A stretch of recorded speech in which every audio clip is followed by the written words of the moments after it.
কি সুন্দর বলতেছ, ধর্ম যার যার উৎসব সবাই। হাই হাই হাই, ও মুসলমান যুবকেরা ভালো করে শোনো, ধর্ম যার যার উৎসব সবাই, তাইলে বিয়া যার যার বউ তো সবাই। জি, বিয়ে যার যার বউ সবাই, পুষ্কুনি যার যার মাছ সবাই, গাছ যার যার ফল সবাই, ক্ষেত যার যার ফসল সবাই, দোকান যার যার মাল সবাই। এখন ঘুমাইছে কি কথা বলেন না কেন? তাহলে আমার দোকানের মাল যদি আমার হয়, আমার ক্ষেতের ফসল যদি আমার হয়, আমার গাছের ফল যদি আমার হয়, আমার গাছের নারিকেল যদি আমার হয়, আমি বিয়ে করলে বউ যদি আমার হয়, আমার পুষ্কুনির মাছ যদি আমার হয়, তাইলে ধর্ম যা উৎসব তা।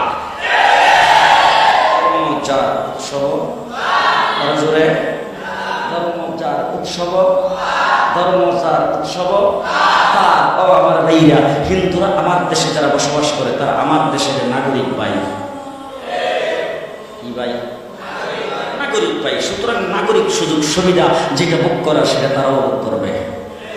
রাষ্ট্রের নাগরিক সুযোগ সুবিধা তারা ভোগ করবে। আমরা মুসলমানের দেশ, বাংলাদেশ সাম্প্রদায়িক সম্প্রীতির দেশ। আমরা কোনোদিন তাদের পূজাতে আক্রমণ করবো না, তাদের কোনো অনুষ্ঠানে আমরা বাধা দিব না, তাদের ব্যবসা বাণিজ্যে বাধা দিব না, তাদের চলাফেরাতে বাধা দিব না, তাদের কোনো কার্যক্রমে বাধা দিব না।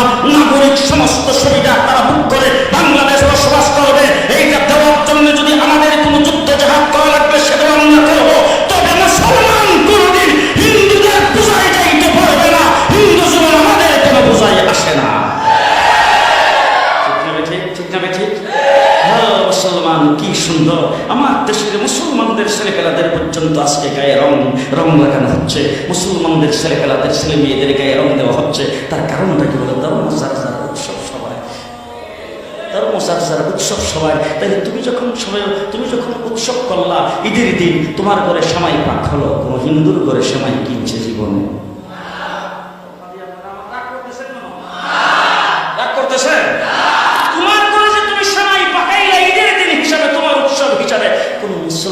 কোন মুসলমানের সেমাই পাক করা দেখা হিন্দু কোনদিন সেমাই পাক করছে? কথা দিয়ে আসতে কম করছে কোনদিন? তাইলে মুসলমান তুমি বুঝতে পারলাম না, তুমি কিভাবে বৈশাখ মাসের প্রথম তারিখে ইলিশ মাছ কিনলা?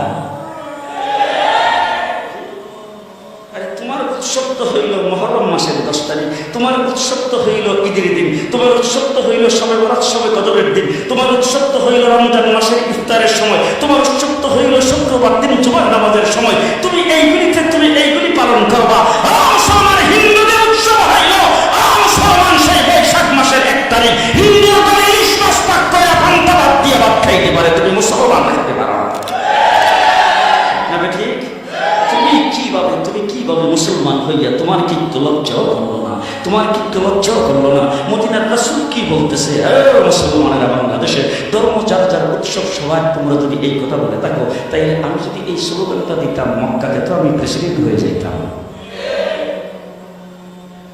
কাফেররা এসে তো রাসূলকে প্রস্তাব দিয়েছে, ঠিক আছে আপনার ধর্ম আপনার জায়গায় থাক, আমাদের ধর্ম আমাদের জায়গায় থাক। সুতরাং একটা কাজ করেন, আপনি একদিন করবেন আর আমরা একদিন করবো।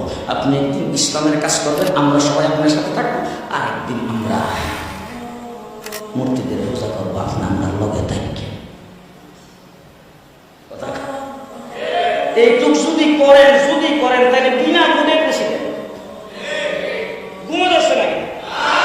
বিনা গুণে আপনার গুণ দিয়ে বানাইতে হবে না, আবার রাত্রে বেলা বাক্স করা লাগবে না, দিনের বেলা সেন্টারও দখল করা লাগবে না, এমনি আপনি প্রেসিডেন্ট। আল্লাহ রাসূল সাল্লাল্লাহু আলাইহি ওয়াসাল্লাম তোমরা তোমাদের দুনিয়াটা